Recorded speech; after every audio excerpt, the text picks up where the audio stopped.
Good morning. Why do short form videos, that's videos between sort of 8 and 60 seconds, work so well for every kind of brand from serious to humorous brands? There was a really interesting video that I spotted on Instagram last night from Adweek. This is the organization that do news on marketing and on the advertising industry. And it was about the rise of the Washington Post on Instagram. Now, this paper has passed, I think it's 6 million followers now. And while that's not as big as their rivals, it's the speed of growth that really stood out. And Adweek, in their video, highlighted their use, or Washington Post use, of short form video as a major part of that strategy. I'll actually link to the Adweek video in the next newsletter. Now, in particular, the Washington Post had focused on the Reels format, which is Facebook's 15-second vertical video format. So the high, narrow video format, but they're really short videos. Now, the company themselves only admit that they promote Reels actively because they want other users to adopt them too, and because they are so popular. But just because Facebook's algorithm pushes them isn't the entire reason why they seem to work. So why do they work? This is what was fascinating me when I started to watch this video. So these sorts of videos were not around when I was a news editor, and I wish they had been because I think they are fascinating. Thankfully, there are lots of studies out there now about why they work. And I was reading one actually last night in the Frontiers in Psychology website, which focused on the relationship between short form video and fear. Now, as weird as that sounds, it all comes back to the release of dopamine. We all know that social media works because it triggers a dopamine response, but short form video magnifies that. In a few seconds, our bodies, at least according to these reports that I've been reading, go from a state of tension to relief, which is exactly what we need physiologically to release a good hit of dopamine. So for starters, each video is a surprise. We don't know exactly what we're going to see when we open that video, what quite will be in there. So it doesn't just demand, but we give our full attention as we take the time to assess it and decide whether we like it or not and categorize its content into our minds. And that provides us with an immediate escape from the real world or from boredom, but it also means that we're highly receptive and on edge as we assess this thing. So then as the video continues and more context is given and it goes on a little bit longer, we start to calm down. If you think about it, news, so in terms of the Washington Post and in terms of what I was involved in for so many years, is by its very nature, it lends itself to short form content. News bulletins are short. I've read plenty of those in my life.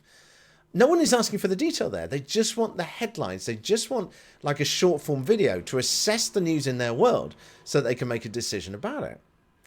And it works if you think about it again, because news is generally about fear. It highlights new threats to our world or to our sense of self or to our beliefs. And as that story continues, we start to relax and that process starts to trigger the dopamine, as I say.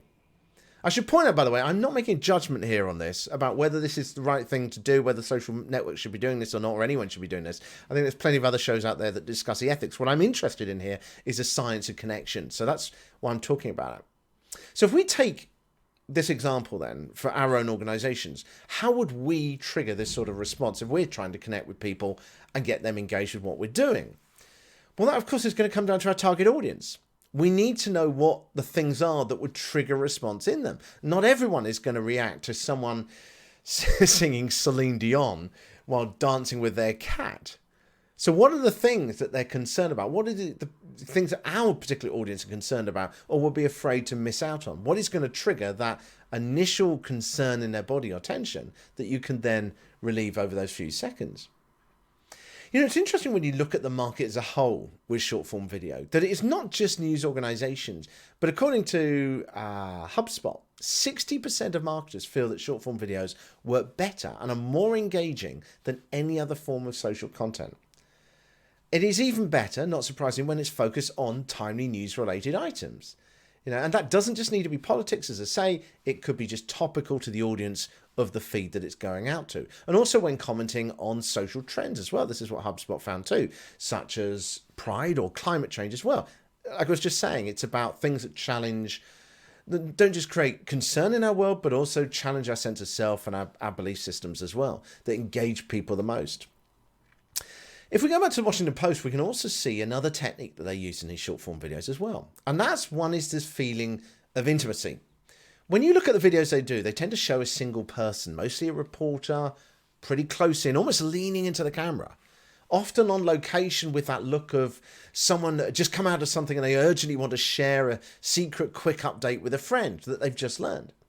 And if you compare that with a TV report, where a reporter might be standing a bit further back and they're in the context, they've got the house behind them or the building or the parliament or whatever it is, they may be holding a microphone.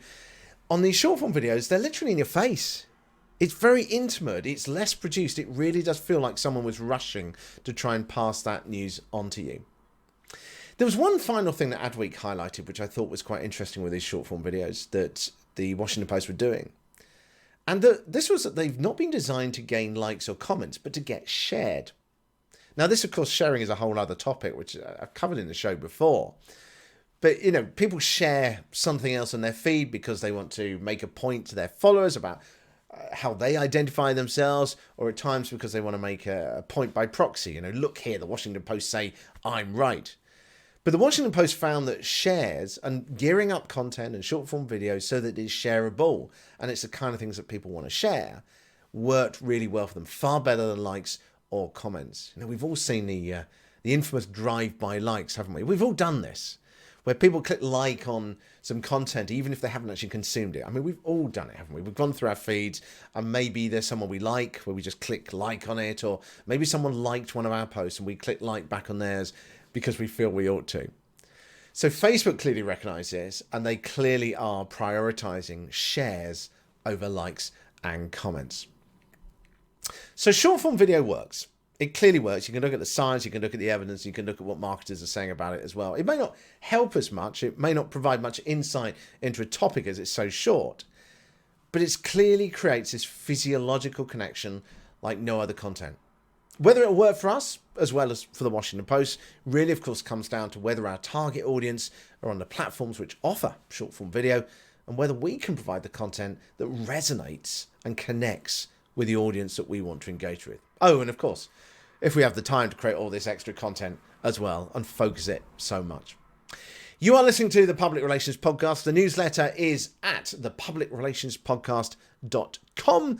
Welcome if this is your first time to the show as well. A few quick show updates for you. I've said already that I'm working on a new website, and I'm going to be putting some resources on that website as well based on previous episodes. It's coming. It's going to take a bit of time, but I'm working on that. If you want all the updates on that, again, sign up to the newsletter. It's thepublicrelationspodcast.com.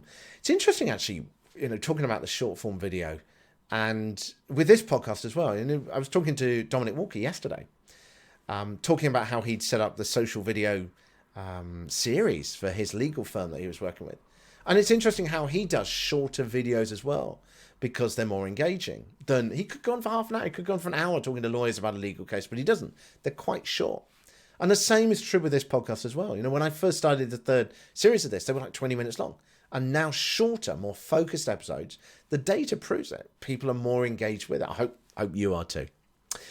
Other things to update you about. Oh yes, if you are about, I would love to meet you face to face. It's great making these videos, but it would be far more fun to be able to talk to you directly. If you're in Melbourne, Australia from the 20th of September, I'm actually emigrating now.